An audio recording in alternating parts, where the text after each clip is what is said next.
Okay. Good morning. My name is Ashley Jepson. I am the Plant Health and Compliance Division Administrator for the Nevada Department of Agriculture. We have a number of NDA staff here that are experts in some of the specific areas where you're seeing some language changes and modifications. So a little bit of housekeeping. We will go through introductions for the NDA staff here in a second, but what we'll do is I'll give a little bit of general background on what we're doing here. We'll open it up for public comment, and then we will go through the specific changes that have been made that are all on our website. They were issued with the public notices that went out, along with any historical recordings from the administrative rulemaking process. So just want to share that, but we'll actually be screen sharing the documents and going through those fairly quickly. We don't want to read them to you when they're right there before you, but should there be questions afterwards, we'll do our best to add context, especially to the things that we think industry would be most interested in, and go from there. So it is December 8th of 2022. We are starting the we're starting the adoption hearing for NAC 555 and 586.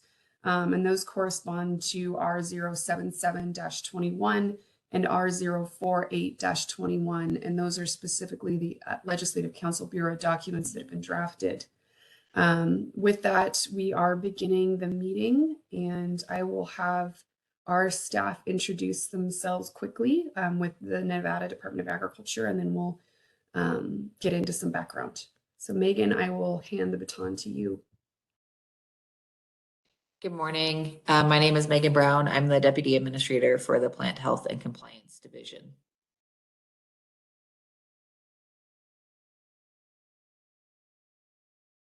Good morning. My name is Brett Allen. I oversee our pesticide program at Department of Agriculture.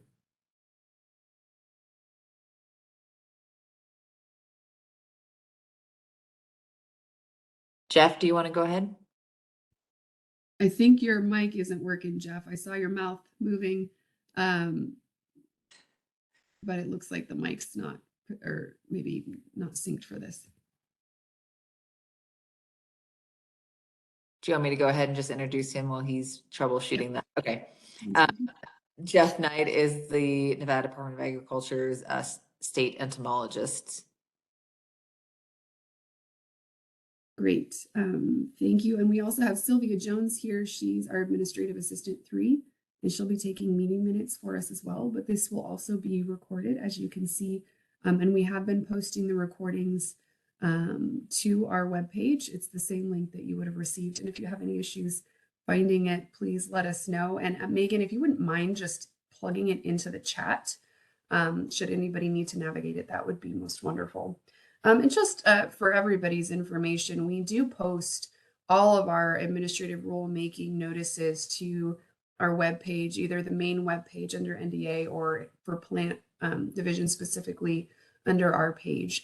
So if you're ever kind of just looking at what's going on, that is a good way to take a gander. And of course, they're emailed to our notification list, those that have subscribed, those that pertain to the specific industry being addressed, and so forth. So those are some of the methods. If you know of anybody that hasn't received notice that would like to, please contact us. There is a subscribe option on those. You can always email any of us too, and we'll make sure that we get that routed to our communications team and get you added.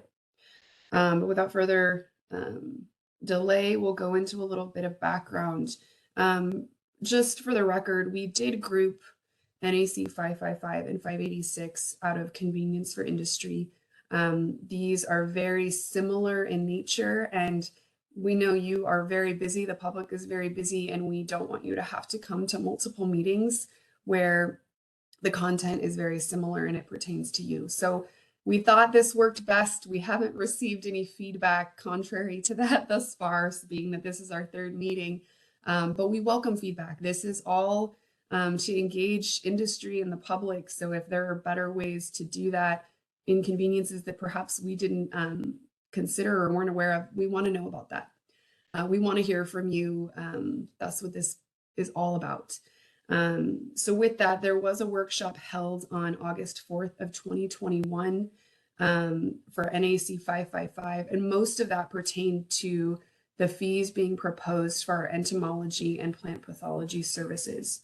There was not attendance at that meeting. We did hold another workshop in September 22nd of 2021 as well, and that folded in all of the content, the criteria that you're seeing before you today, so 586 and 555. So that's, and now we haven't progressed to the adoption hearing. You might be wondering, excuse me, what the delay has been since we held those quite some time ago. We have been waiting for the final drafts of these versions from our Legislative Counsel Bureau. There were some minor edits from the last ones. It took a while for us to get those. I think we got those in the last 4 to 5 weeks. So pretty much quickly after we got them, we scheduled this hearing because we know it has delays on these has been impacting some of our applicators, Ariel in particular. So we have been trying to get that moving, and that is a little bit of background on some of the delay. As you've seen, 555, there's a few moving pieces on the adoption that we have, or the changes that we proposed here.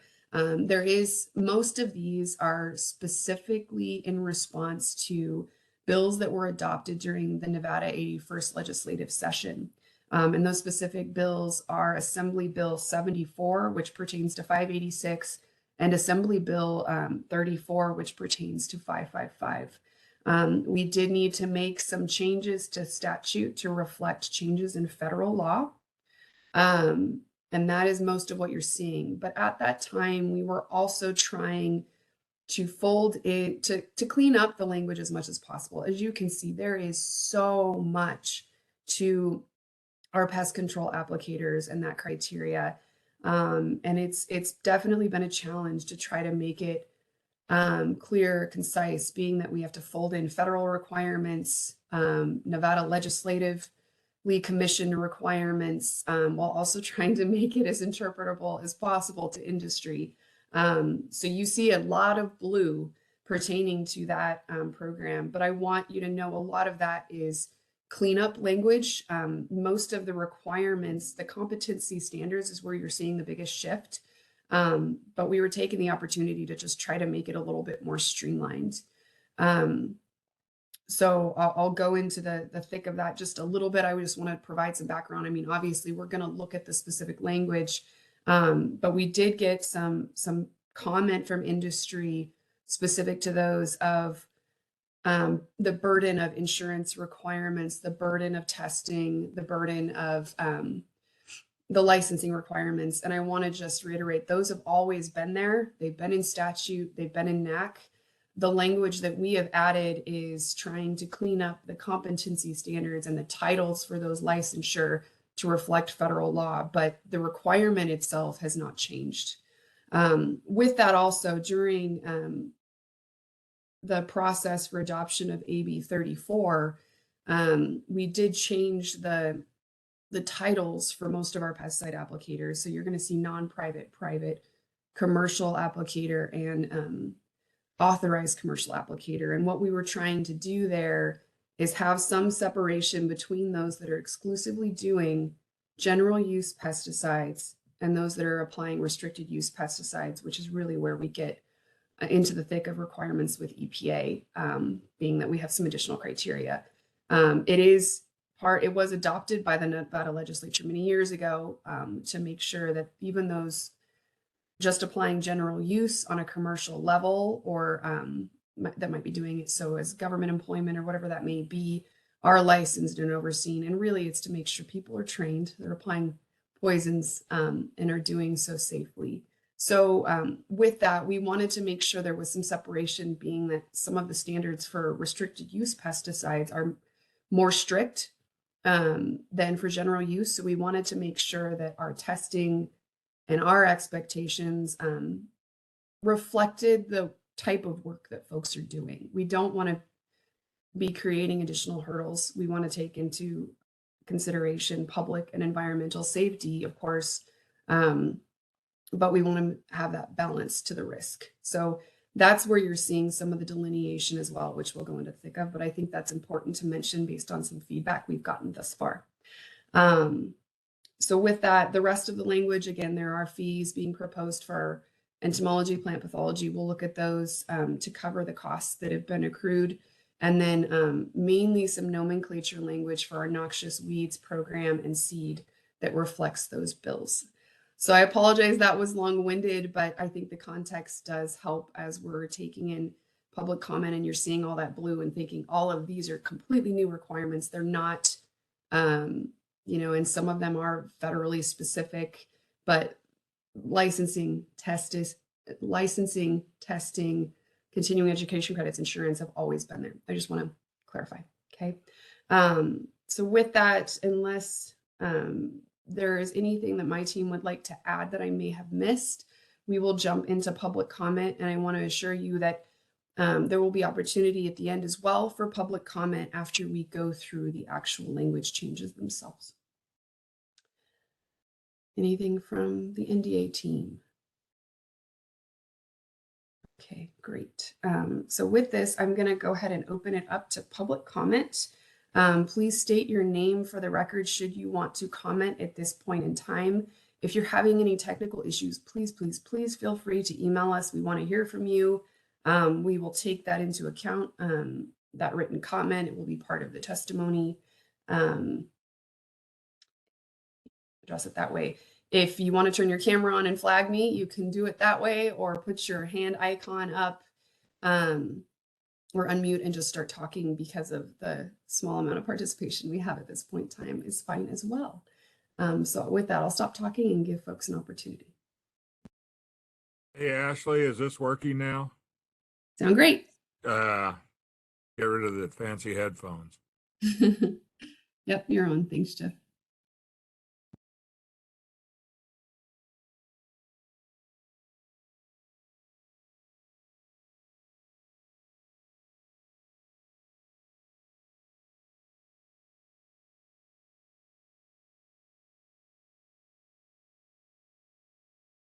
Okay, it's pretty quiet, which has been what we've been experiencing during these initial rounds. Folks want to see the comment made as we're navigating through these.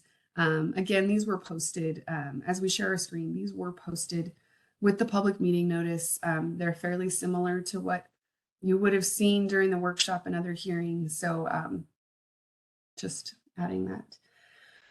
Okay, we're going to go ahead and screen share and start going through NAC 586, so R048-21. That one's very quick.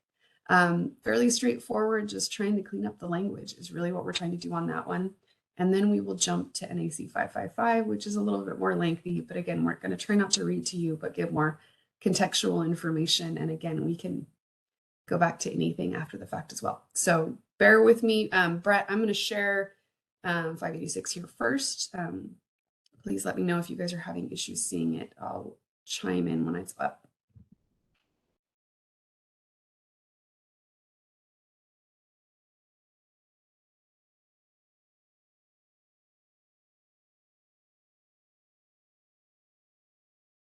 You know what, I just shared the wrong.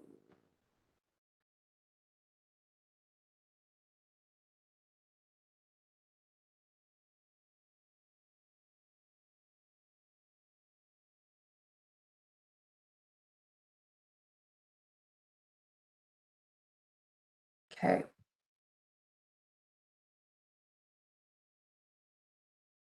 Are you guys able to see this okay? Okay, I'm going to make it. Okay. I will try to make it a little bit bigger. Okay, Brett, you just tell me where you, I'm going to scroll to the actual blue language for folks that aren't overly acquainted with this. Again, this is the draft that is completed by the Legislative Council Bureau. The legalese, essentially to make sure we have the authority to be doing this. They do provide the background here with their Legislative Council Digest to kind of give you some contextual information. So that is always really helpful to review. And the blue, of course, are additions that are made, and the red are things that have been strucken.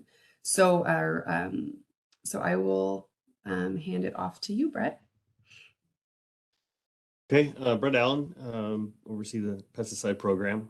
So if you scroll up a little bit, the first part of this, 586.005 are definitions, definition updates, and we include authorized commercial applicator and private applicator again in this section just because it's referenced throughout this chapter. So if you scroll down, 586017 states who an RUP can be distributed or sold to. So we need to update that information in this chapter as well.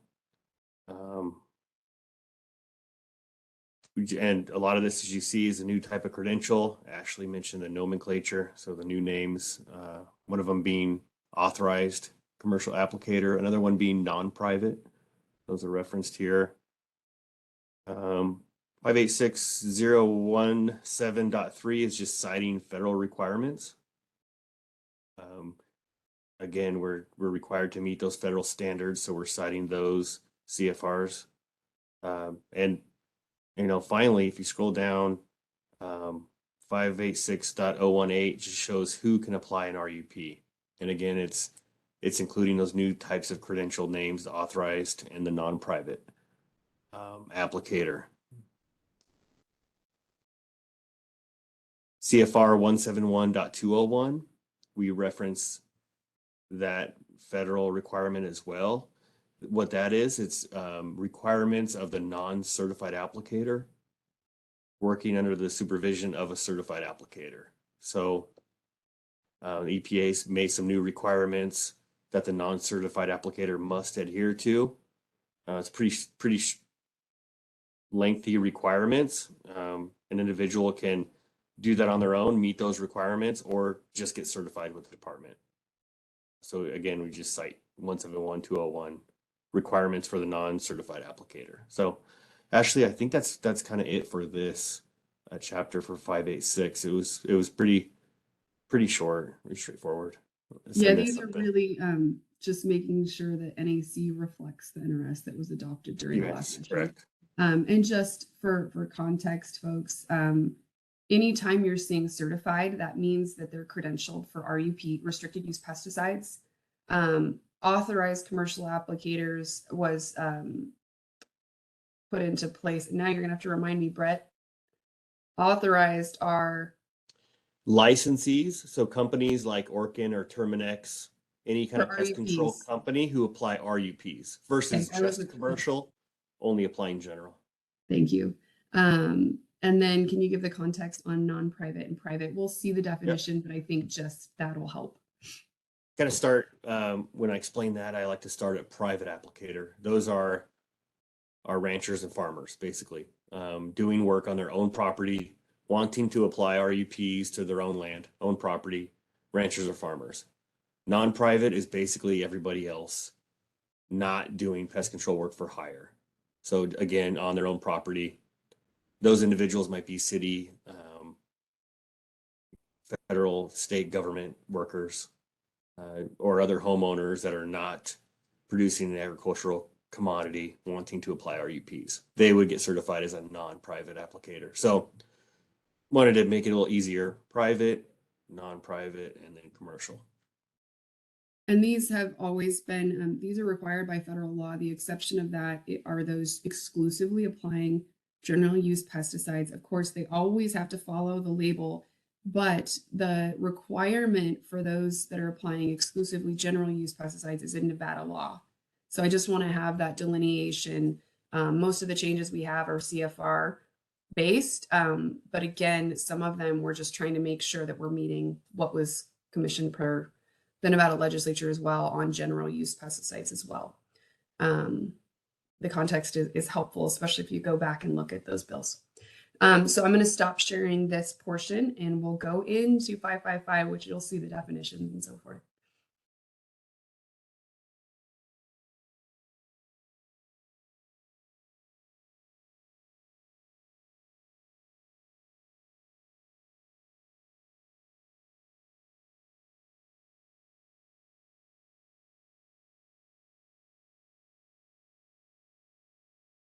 Maybe. Come on. Yeah. There we go. Okay. So now we are in R077-. A lot to digest here that goes into our weed-free certification program, our seed certification program for entomology. Ashley, you went quiet. Yeah, I can't hear Oh. you anymore. Still not working? There you go. Oh, weird. Okay, it said it was unmuted on my end, but so sorry. Really, I don't even need to repeat what I said. I'm gonna do it right here anyway when we get to the blue. We're just gonna jump in. You can, of course, like I mentioned before, reading through the legislative digest really gives you a lot of contextual information. Brett and I are gonna bounce back and forth. He'll handle the pest control applicator portion, and anything pertaining to our noxious weed or seed certification or plant pathology and entomology, I will chime in on. So we will go ahead and get started. Here's the definitions we were just kind of talking about. So Brett, just tell me where you need me. That's fine right there. These fairly quick through these few sections. So yeah, the blue right off the bat is updated definitions. Oh, and I'm sorry, this is actually, this beginning part is seed. So like I mentioned, it's a mix. Yeah, so it bounces back to like stuff other than pesticide related topics. So for our seed, our 555 is very comprehensive. It encompasses a number of different programs, but seed certification in particular, we did have, most of this is clarifying language, crops grown for seed production. What does that mean?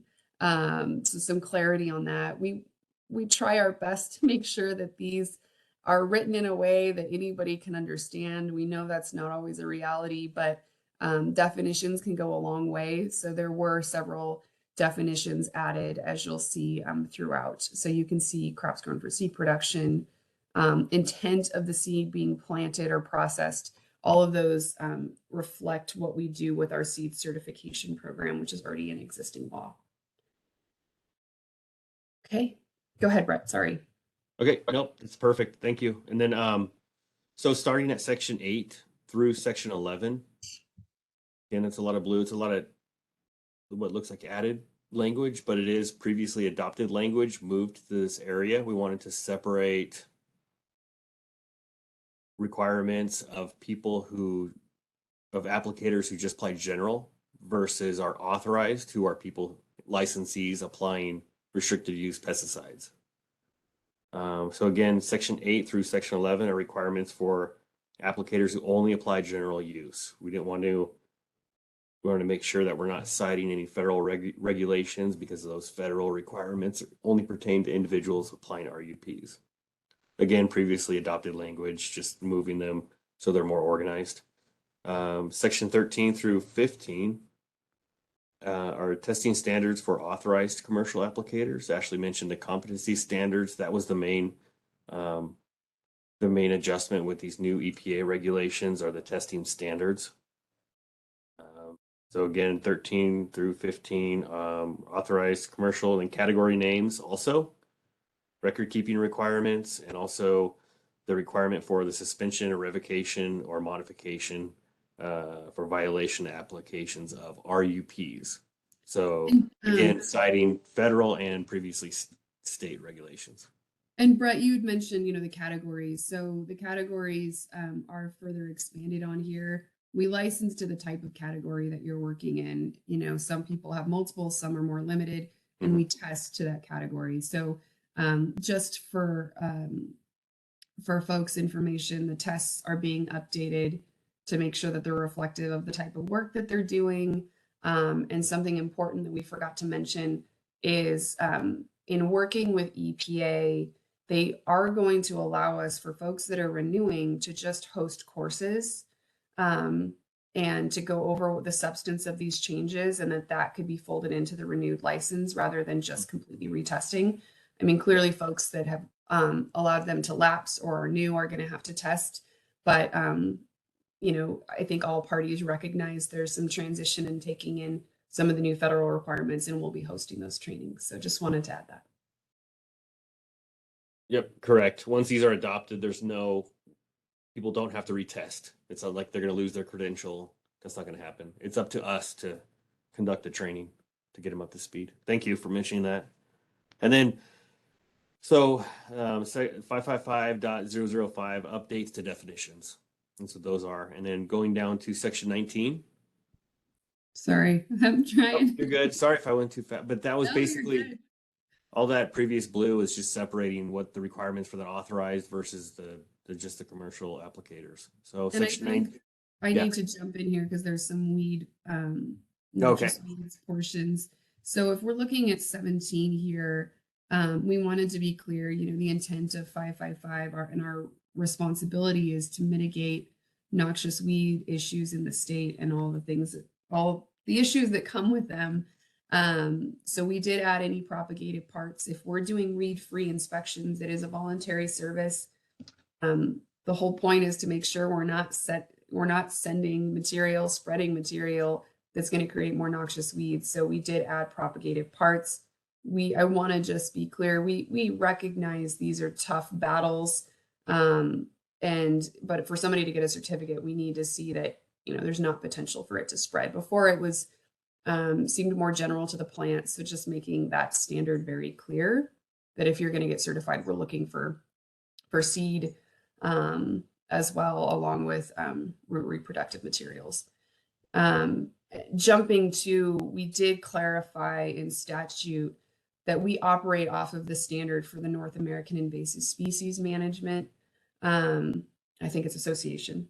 And that's really where we base our standards. This is a multi-state collaborative group, and it really sets the standards for how we're performing these inspections depending on what it's for. But we wanted to make that clear that that's the standard we're operating off of. So that was cited in statute. You'll see it's cited throughout here as well, and it links the specific standards that we're operating off of. That helps with folks that want to participate. So that you'll see that listed throughout here, and that's just a little context as to why. It's the same for our seed certification program. You're seeing kind of those same additions. And that pertains to, we do it for mulch, we do it for gravel. We're trying to make it broad too, because if industry wants to participate in weed-free services, we want to certainly support that. So Megan, is there anything that you want to add to that? Okay, pretty straightforward. Let me make sure we got through the weed portion before we jump back. Brett, okay, sorry, I think Yep. you were in section 20. Yeah, go back real quick there. I might have something in section 19. It's miscellaneous exemptions. I don't think we don't have any additions to or adjustments to the actual miscellaneous exemptions. Some of those are services for domestic or industrial sanitation, or the maintenance of swimming pools. We have licensing exemptions for individuals doing those types of services. So that would be a janitor or something like that. We don't want to license, difficult to license someone for just wiping down a table or cleaning restrooms, disinfecting, performing disinfecting services. So, so section 20 are the types of licenses to perform fumigation. That's specific to fumigation, which are mostly RUPs. And here we're just adding that new nomenclature. You can see the authorized commercial applicator. So that's a lot of addition of those new credential names. Section 21 is removing the government applicator. All of those individuals are now non-private. So section 21, again, So it's like Brett, it's not a change. Government folks still have to be licensed. We're just trying to clean up yes, how they're grouped. Yep. Again, consolidating our types of the amount of credential names we have, just private, non-private, and commercial. So all of our government applicators will be called non-private. That's where you can see this scratching the previous standards for government applicators. Yeah. Sorry, Brett. They're applying, we're talking people applying stuff at schools and in parks and where people frequent. So just in case you're wondering why that's there, a little bit more context. Yeah, public health, all the mosquito treatments from counties, exactly. We're on section 22. It's restrictions of licenses. Very minor adjustments here to this section, just making clear language. Too far. Sorry. Oh, section 22, going down. Yep.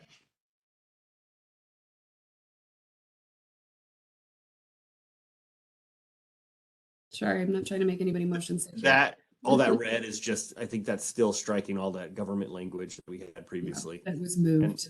Yep, to non-private. So section 23, those are the permit to perform emergency applications. Again, very minor edits here. That's it. And we just wanted to, a lot of this is going to, throughout the regulations, just removing a word like consultant. We removed that that category completely, or adding either authorized or non-private. Hey, Brett, I think we probably already missed it, but can you give some context? Because, like we mentioned, part of the reason we really have our feet to the fire here is, first of all, we want to have primary regulatory authority in lieu of EPA, and we need to have this approved by EPA. But secondly, for those dealing with aerial application, can you give some context on the change of that? For our drones, our Yeah. unmanned aerial vehicles, I think it's coming up here. Okay. I think it's okay. right up here. I have some notes Just on want to that. make sure we cover that. Okay. It's under the requirements for operators. We do have that coming up for sure. We didn't miss it. It's right. It's coming up. So section 24 are examination qualifications. Again, very minor, removing consultant terms. Section 25 is removing old examination standards. There it is right there. If you pause it right there, those were our standards. It was basically operations for pest control, laws and regulations, safety, and pests. There were no definitions. There was no explanation. There were just these listed standards. So we had to remove those and incorporate EPA's new testing standards for individuals applying RUPs.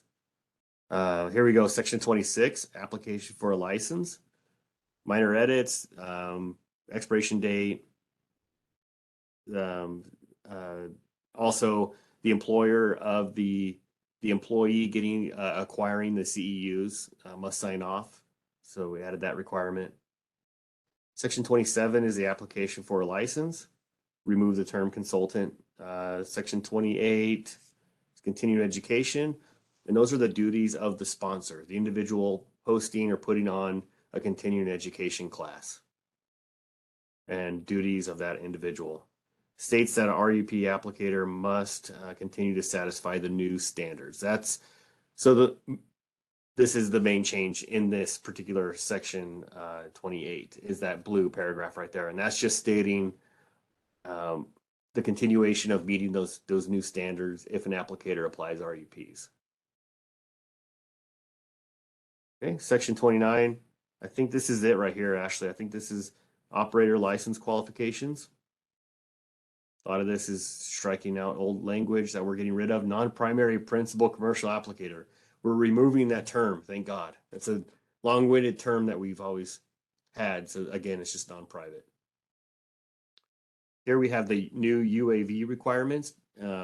Before this revision, and that we've been getting a lot of calls, people wanting to apply pesticides using unmanned aerial vehicles or drones, smaller drone vehicles. So the way our regulations are prior to this revision is an individual must get a business license, a pest control license with the department, and then also a commercial or a transport pilot's license.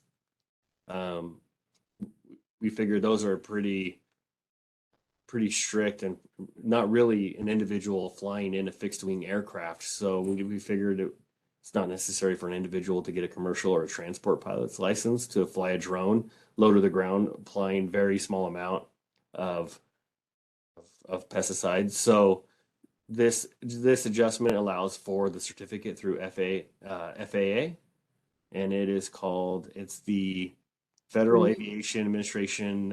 It's an unmanned aircraft system rating.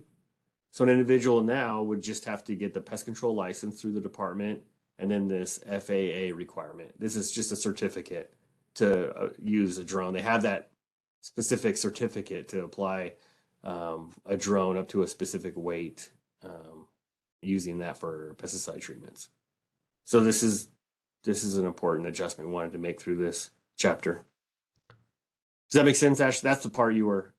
Yep. We wanted to reduce the requirement rather than a transport or a commercial license. We figured that was not necessary Exactly. for an individual using a drone.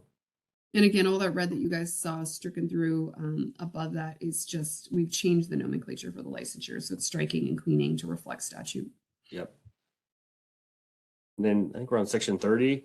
This is license returns, notification of employment termination. If an operator, a licensed operator is quitting their job or it shows their requirements, what they have to do. So we know that that individual is no longer working. And also covers license renewal. Again, that was section 30. Sorry, I think I jumped to Yep. 31, 32, but you guys can kind I'll of hold see off this. until you get caught up. See all the stricken consultant. So really you're going to see throughout the addition of primary, principal, operator, just specifying who specifically these requirements pertain to. It's cleanup to make it just painfully clear. Mhm. Okay, sorry, I'm going to jump Yep. to 31 then. Yeah, 31 are fees. I don't think we have any. You're just adding, and again, the business license was required before. It's reworded. It's just clearer now. That's all this is. It's still the same. 32 begins our standards of practice for licensees. So section 32 are general requirements. If there's anything there, Ashley, right? There we No, go. it's all pretty And clean up. 33 is record keeping. We cited the above federal requirements for record keeping and removed government language also, I think, in this section as well. In 33. And I just want to point out, yeah, this fee increase is to cover the costs of the forms, right? Correct. Yep. Yeah, and now the rest of this is removing that other language, record keeping requirements for government applicators because they're covered under the non-private. Perfect. 34, the inspection of wood destroying pests. I think you're almost there too. I think you're in Yeah, that I think I section right now. passed it, but I We don't wanted to think add there was much. that we have the date. That's a requirement on the wood destroying inspection form. We also wanted to include the time of that inspection. That's the only addition, pretty much to section 34. I'll let you get caught up. Yeah, section 30. Yeah, I'm trying to look for what you're. I have a page for you. 33. Sorry, I must have still skipped past it here. There we go. 34. Okay. Not Again, later than 5 days after that's existing. Yeah, so that's it. That's And pretty much you time. see that blue addition there and time. It's We a want the good one. date and the time of that inspection that was performed. Okay. 35. 35 labels for service containers. No real change until you get to the bottom of this section. We're adding access to electronic label. So it's either the label, which should be in the applicator's vehicle connected to the container, but also if an applicator can bring up an electronic label immediately on site during an inspection, that would be allowed too. So that's what we're adding. So access to the label or the electronic version of that label. 36, protection of persons and animals. We're just adjusting the numbering. We just it was a little messy in our in the regulations, so they're adjusting the numbers there.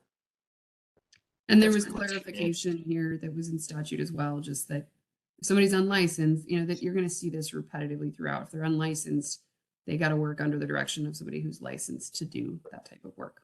So Yep. Thank you. 37, protection of bees. Added that this section applies to the unlicensed applicator of a licensee. That's the blue paragraph at the bottom.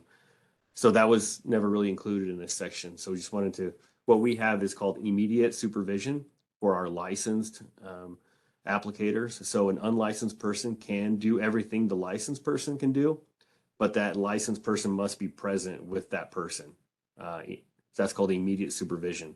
So under this section, we wanted to include that this section, the protection of bees, applies to that unlicensed employee, since he could do everything that the licensee can do. Section 38, fumigation procedures, nomenclature. That's all. A lot of that, the blue and the red. It's just the adding those new credential terms. Fine schedule, I think, is next. Section 40. So I didn't know about this part right here. I think this goes back to either, I'm not sure if it's Jeff or if it's Yeah, I mean, literally just added statute or is this? to Oh, clarify. we. So yeah, we can, there's not anything at this point. Okay. Make sure. Medicinal crop. I wasn't sure on that part. Yeah, they're just clarifying that if that term is being used, it does not include cannabis, which is governed by Cannabis Compliance Board.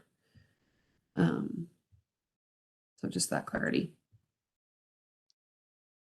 Okay, section 40 this is our fine schedule for violations to application of RUPs or general use or license record keeping violations. So this is our entire schedule of fines. So the actual fines, they did not change. They all remain the same. This is just adding the new credential names like authorized commercial applicator or non-private.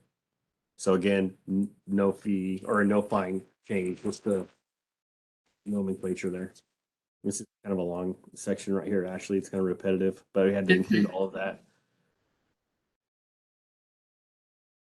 Again, you can see that the fines are all still black. None of those changed. Just authorized.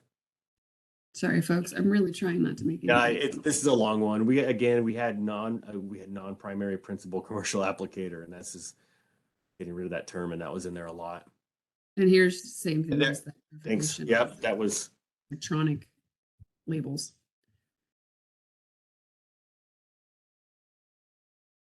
trying to get to 41. Just letting you know. I think you're getting Okay, close. make sure I didn't just. Yep, there we are. Okay, now we get into our certified applicator section. What we went through before pertain to our commercial and our authorized commercial applicators, our licensees. Now we're getting into certified applicator section.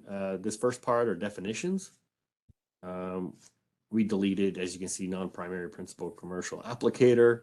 Section 42 are exemptions. I think there's not much there. Number changing, and then again getting rid of that old language. 43 yeah. Clarification here on spot treatments. We wanted to clarify that definition for sure of spot treatment and clarify what that means. Make sure that folks are consistent on these records and how they're reporting. So spot treatments, total acreage of the treatment, and the size of each spot treated.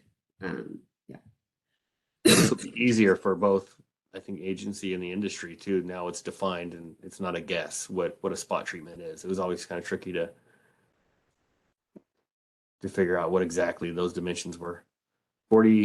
Section 43 are categories for non-private applicator. So now we're going to get into category names and what they mean for private, and then testing standards, and then the same thing for non-private. So section 43 are what we did was we had a pretty lengthy list of our category names. So we were able to delete some of those categories that no one acquired in the state. We made sure no one had those, or we combined them with other categories. And the reason was just to make a shorter list, a little more reasonable list of categories. And also the other reason is EPA did not even have testing standards for some of those categories. And so there wasn't a real, number one, a real need for it. No one had that particular category, or EPA had never even had a testing standard for it. So we consolidated our category names, a shorter list. So are we on? So again, I think you're on section 44 or 43. Yeah, and my apologies. I saw some pop-ups coming from my Outlook, so I was just trying to. Okay, so again, I'm sorry. So 43 are category names, and then section 44 are the actual standards for non-private applicators. And for people applying RUPs, we had to incorporate the federal regulation, the federal competency standards. Sorry, trying to see where we're at here. Section 44. Mm,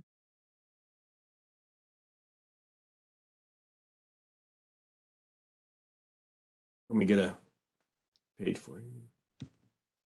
Okay, I'm a little bit You- almost there.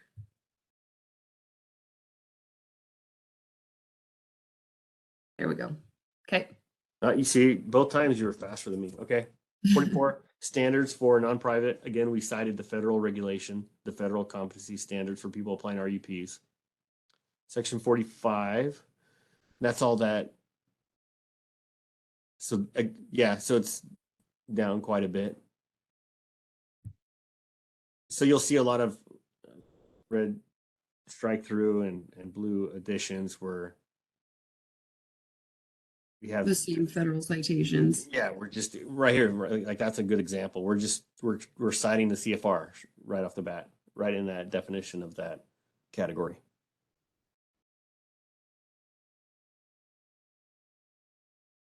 $46. Yeah, report, yes. Okay. Private applicator standards. So here are the standards for private. Before there was non-private, now this is a separate section for our private applicators. It's gonna be the same thing too. It's gonna be a lot of red and blue. They The have blue, to meet those we're federal citing. standards. Yep. Yep. As set forth in CFR 171, 105, we're just copying those testing standards, getting rid of our old definitions and standards. And then 49, sorry, you don't have to go back there, but real quick, it's 47, section 47 are types, changes of information. And just, did we mention the 70% change? The passing score has to be a 70%. Correct. Yeah. Yeah.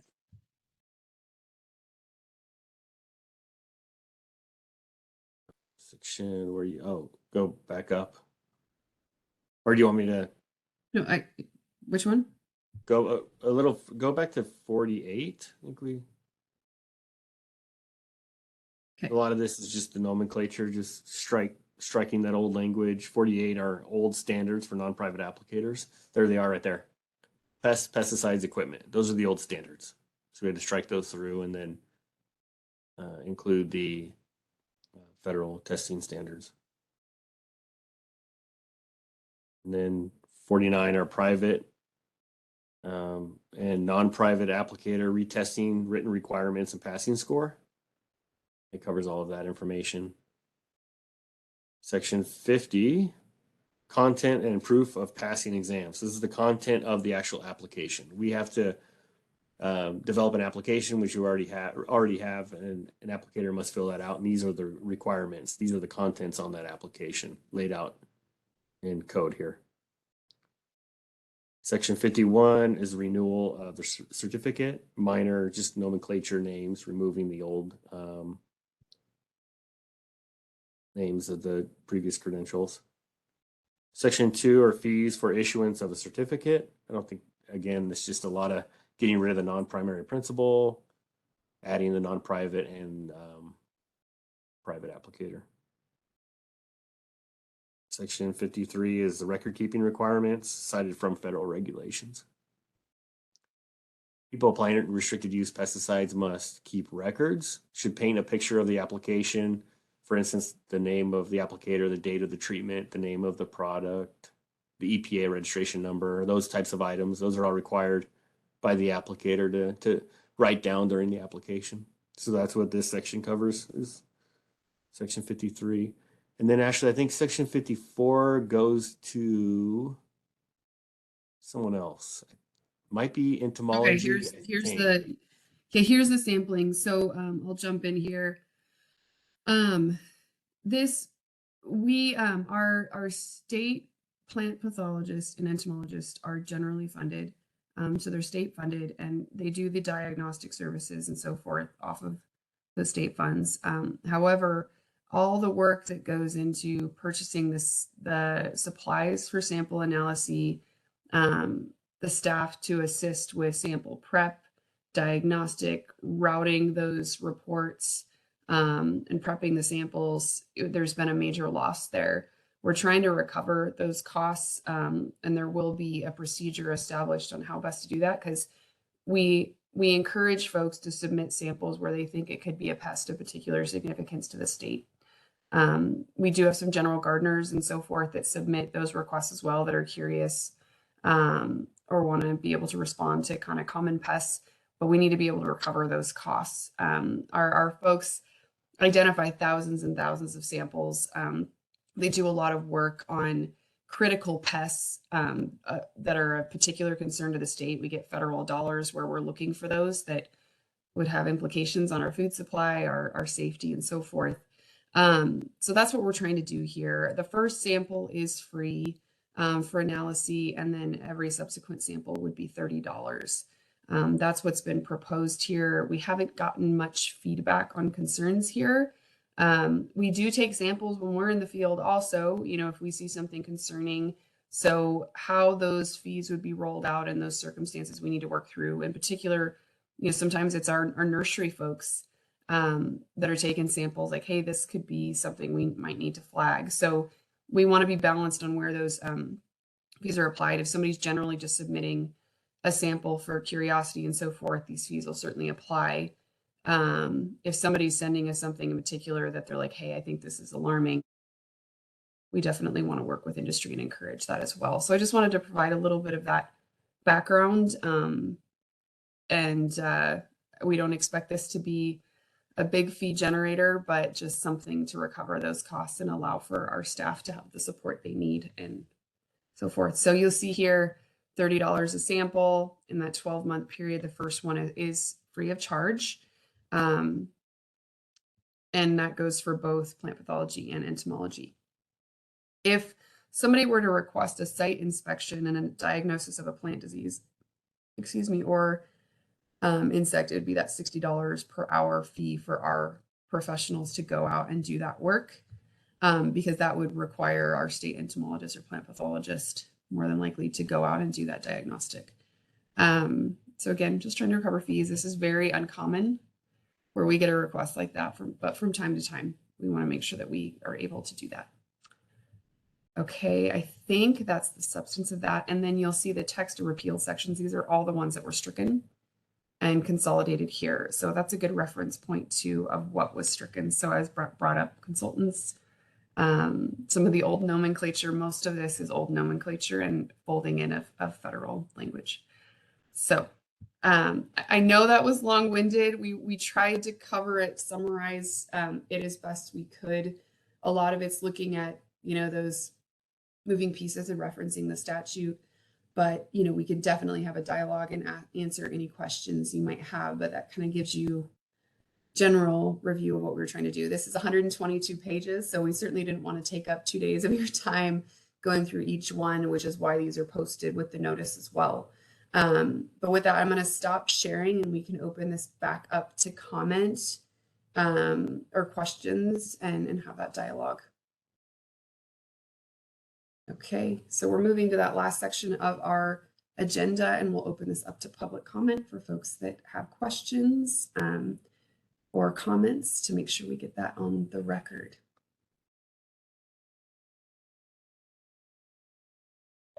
Just some housekeeping. If you'd like to chime in, please turn on your camera, wave.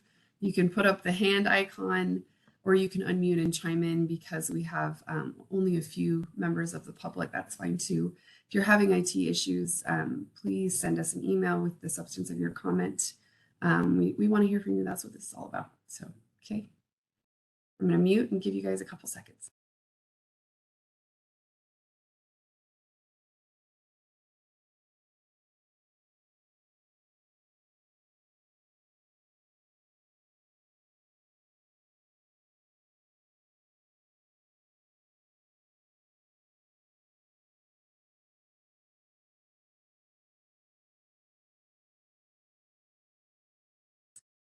And again, just a reminder, the link of where you can find these was put in the chat. If you have trouble finding it, we can certainly share that. I'll chat a little bit, and then if anybody has comment, please raise your hand, chime in, or flag me down on camera. Our intent here thus far, based on the comment we have received, and the federal requirements is to file this with the Legislative Council, or excuse me, the Legislative Commission for final adoption, so that we're in compliance with EPA. We can continue to have primary regulatory oversight. We reflect the bills that were passed during the last session, and we're able to help out those folks doing unmanned aerial vehicle, the right term, sorry. I should have written that down, but essentially doing applications through drones. That's been a particular one where we've had some urgency. So we want to get these done unless we get something substantial where we flag that a major change needs to occur. We will be routing this to the Legislative Commission for the agenda at the end of December. You can certainly submit comment that route as well. And we do anticipate future changes to statute NAC 555 because the federal law keeps changing as well. So as much as possible, we try to reference federal law so we don't have to go through these as much, and we can just keep rolling because we have to demonstrate that we have the authority to do these things. So just a little bit of context there. If all is adopted, we certainly will be providing communications on how these will be rolled out to make sure that we're doing the outreach and education to help people meet their licensure requirements. Same thing for the fees. And the rest were fairly straightforward. Trying to think if I've missed anything else. If there's anything from my team that you would like a plug in for, please feel free to chime in at this point in time.